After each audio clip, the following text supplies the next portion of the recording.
I'm going to show you my Compaq Contura. The Compaq Contura was one of Compaq's earlier attempts at a budget notebook, or an inexpensive notebook for the masses. It wasn't a particularly high quality machine at the onset when it first came out in about 1992. It came in several different models. I know quite a bit about these because I used to basically buy and sell them like crazy when I was younger, because they were the only laptop I could actually get my hands on. They were so cheap back then, relatively, compared to the better machines. You had your 325, which is a 386 25 megahertz model. You had the 425, the 425C, the 433, the 425CX. No, I think it was a 435CX. Then you had the Aero series with its several different models. The 425 is what we have here. This is a 25 megahertz 486 with a built-in dual scan grayscale display, standard notebook keyboard. And you're going to notice something right off the bat. Where's the pointing device? Well, the Contura had the clip-on trackball that was manufactured by Logitech. It could be mounted to the left or the right, and it just clipped onto the side of the keyboard, and you would actually hold it in your hand in a way. And it could also be removed from its clip-on mount and placed on a desk and held vertically like this. I don't have one to show you, but I did have a few of them in the past. My first Contura was a 425C, which had the dual scan color display, and it was a terrible display. It just looked bad. It was awful. The 425 or 433CX got the 9-inch TFT display, so that was a bit of an improvement.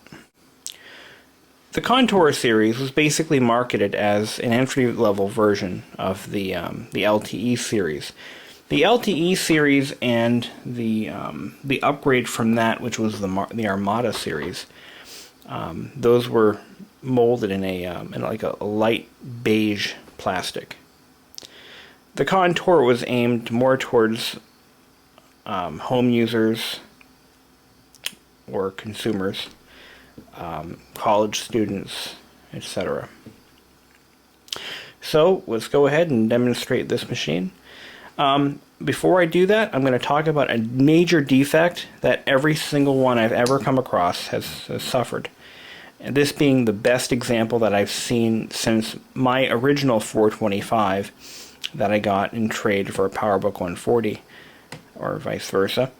The 425 that I had zero plastic fatigue failures anywhere because it had been refurbished. This one suffers from a crack forming in the lower portion of the right side hinge. As you can clearly see here, this crack will continue to grow, so I'm going to do some surgery on that if I can. The other hinge is perfect, no cracking at all. What they're known for is the hinges will break loose or break free from the display housing, and once that occurs, there is no fixing it because you can't get the parts anymore. They're just not available. You cannot for any price obtain a new housing. I've looked. Believe me, I've looked. They weren't particularly rugged machines. You could not drop one of these. I mean, it wouldn't take one drop. The plastics that they used in those days were they were awful. It was just ABS plastic, and it could not take a hit. It simply could not take a hit. Cracking was so common in those days for laptops. Hinges would break off. The designs have gotten much better over the years. But Let's go ahead and turn it on. This has a 4 megabyte onboard memory chip. It is upgradable to approximately 12 megs, I think. It has the original 125 megabyte hard drive. Did I almost say gigabyte? I meant megabyte. I actually lied. Okay, this does have a failed clock battery, so to start this up we have to run the setup tool. It's F10 setup, and we have to basically exit and save, and it'll actually pick up the disk properties in the process. So in those days, the hard disk drive would not detect on startup and boot up. You would actually have to run the BIOS setup utility. It would then pick it up, and then you'd have to save and exit. Otherwise, the machine would be completely unbootable. So there we go. This is actually the single scan display. And the way you can tell is look very carefully at the middle of the display, the center, going horizontal. You should see a very fine dividing line right in the middle of the display. What that is, on a dual scan display, which was before TFT displays became affordable, you would have two processors controlling one half of the screen. So each half of the screen would be controlled by its own processing chip. And the result of that would be tremendously improved graphics quality. And let's see here. I tried to plug a mouse into it. But you would have better graphics quality, and you would have a much more flicker-free image. On the single scan displays, the screen is basically controlled by one processor, or one graphics processor, and you would get like a wave effect on specific background types that starts about here and works its way diagonally. So the single scan is a tremendously cheaper display to manufacture, but it does suffer in quality. Now, if you take a good look at the keyboard, you will see that there is almost zero wear on the commonly used keys like the spacebar and the enter key. If you see a key that has no shiny spots at all, or no flat spots anywhere, it indicates a machine that has seen almost no usage at all, if any. I mean, this keyboard is absolutely pristine. I have not cleaned this laptop yet. This is how I found it. So I've hooked up a mouse to it, and we're going to go ahead and look at what is installed. I will tell you right off the bat, this machine still has its original Windows build. Windows 3.1. Let's make sure it is 3.1. Yes, it is. And the original owner was Jeffrey Peter Kane from Pisces Press, a company that I am almost positive is out of business.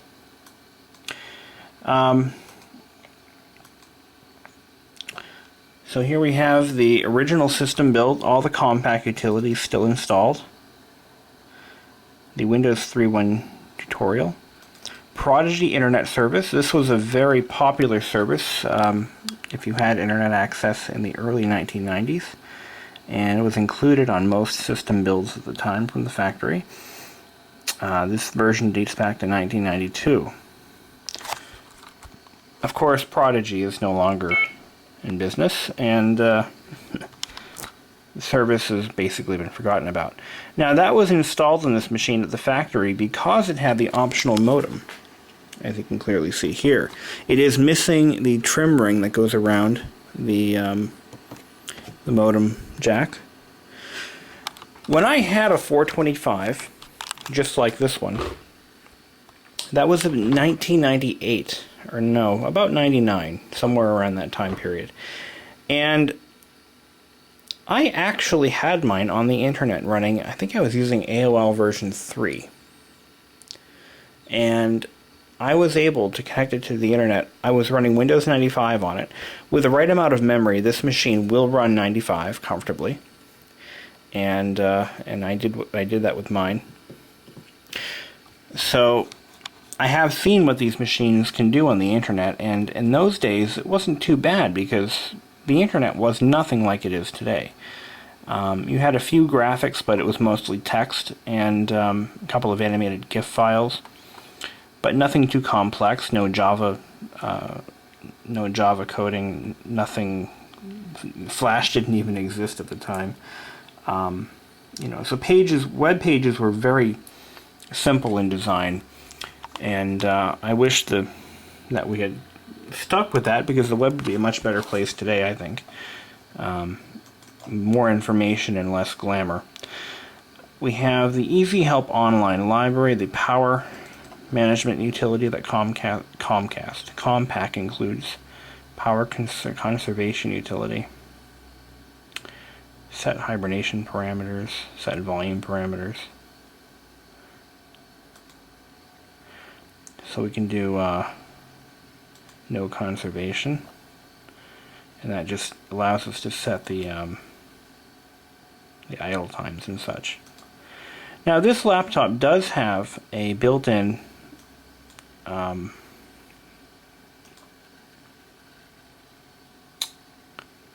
okay, so now I'm going to make a new hibernation file. This laptop has a built-in VGA port. If I plug in a VGA monitor, this will display in color. That was one option you had with these old machines. So let's take a look at some of the keys on this machine. You may be familiar with shortcut keys on laptops today, and these older machines are no exception. You had the function key here, and if you did function F3, it would invert the display. That's not an option you see these days. That was very common before the Windows 95 era. Function F4 switches from an internal and external display. Function F5 will lock the machine. I do not have the password, but I know how to reset it if I do. See what it does. If there's no password set, it won't lock, thank God. Function F6 displays the battery charge status. Actually, no, it's displaying the power management setting. And this is basically, if I use the arrow keys, I can change the power settings on the fly. So this would be conservation. Yeah, so that just changes the, that'll be maximum performance right there. So I hit enter to save it. Oops, never mind, I did that wrong. It's been a while. So there we go. So that's that. So function F6. Function F7 displays the power meter status. Again, this machine was built before Windows even had built-in power management. So in those days, the laptop manufacturers had to come up with their own built-in programs to manage power conservation and usage. This little button here was the sleep resume button. If I press it, it should go to sleep or wake it or something like that. I don't quite remember. Let's see here. But that is what it's supposed to do. That's about it. The little index card here is placed so that you could basically write in your own function key options. I've never seen one that's been filled out before. Display controls, brightness, contrast.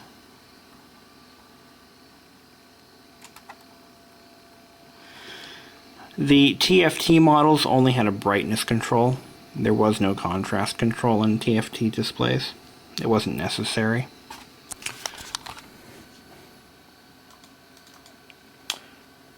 Of course, it has the basic accessories for Windows 3.1, clock.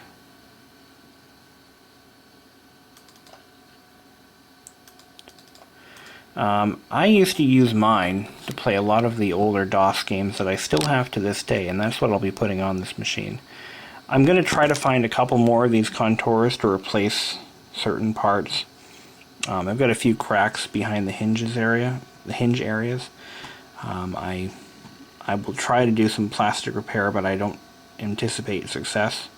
I've got a Toshiba satellite with similar issues, and unfortunately parts for these old laptops are getting impossible to find.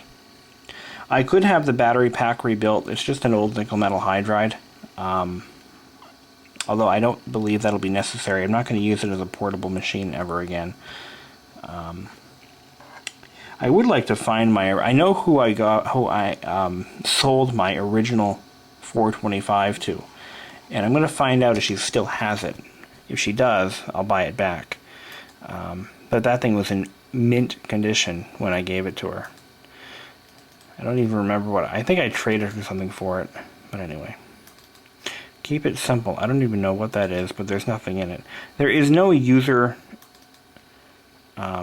data left on this machine. I did check just to make sure, because if there is, then I'm obligated to rebuild it. So there were files on this at one time, but they're not here anymore. Oh, I guess they are. Oh, these are sample files. So yeah, that's what these are. I'm pretty sure that was on drive A. So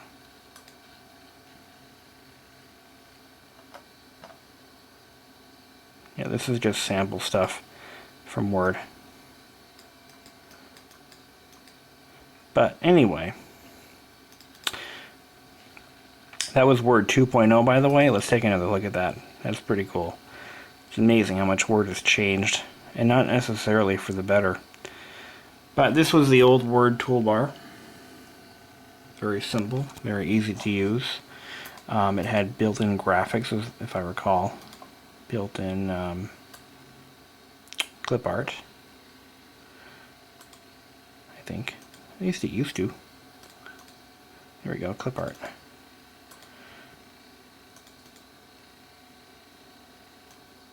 Oh, in order to insert clip art, you have to have a printer installed. Lame. But anyhow. Microsoft Tools, antivirus. Ooh. I forgot about this.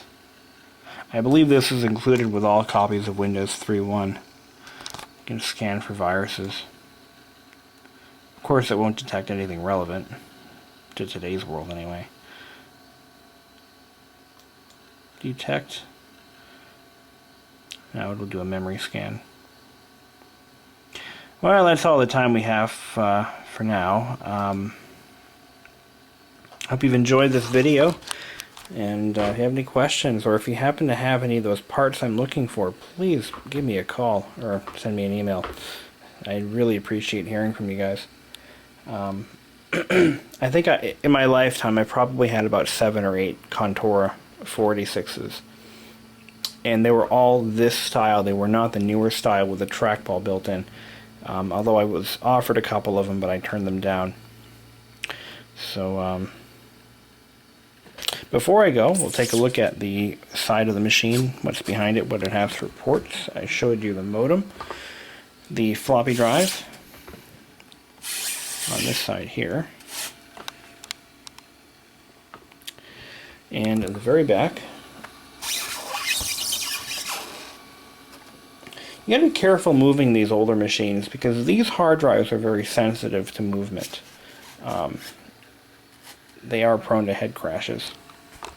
In the very back, we have our Kensington slot. These are the cracks I'm telling you about. There's one here, and there's one on the other side. There's the power connector. 9-pin serial. Wait. Yeah. 9-pin serial. 25-pin parallel. PS2. And there's what looks like a ground connector to the side of the PS2 connector. I really never figured out what that was for. Probably some accessory I don't have. And you've got your VGA out. And originally there would have been a flip down door here, but none of my Conturas ever had that flip door. So,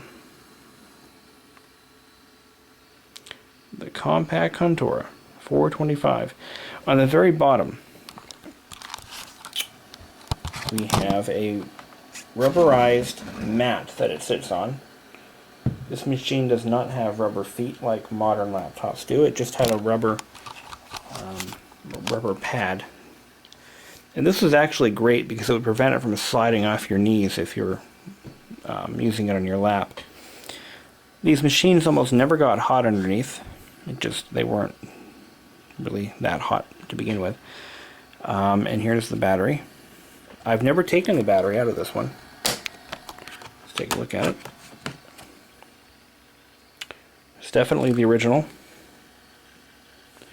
Does not hold a charge. I did try. This is a... Oh, it is a NiCad. So this is not a nickel metal hydride. And it does have the old Compaq logo on it. There's that.